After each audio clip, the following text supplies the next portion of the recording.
歡迎大家嚟到遊戲玩家嘅頻道。今日呢，通常大家都會知道戲中呢個角色喺遊戲入邊，但係相信有啲人都係唔識用呢個龜波氣功出嚟，只要記住呢個順序就得㗎啦。2161，咁呢個順序呢，就係個2同6呢，就係我哋普攻嚟嘅，咁嗰啲人呢，就係技能點嚟嘅。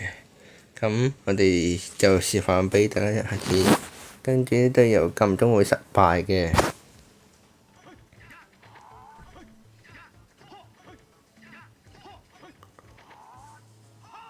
睇下呢啲就係失敗嘅典例，我哋再試多一次嚇。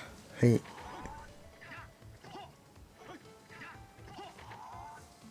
呢個就係成功嘅典例㗎啦嚇。好。咁如果你哋要記住好呢個秘訣嘅話呢，就不妨大家撳個讚，再訂閱我嘅頻道，就記得訂閱、留言同埋分享出去呢個頻道啊！多謝收看，大家拜拜。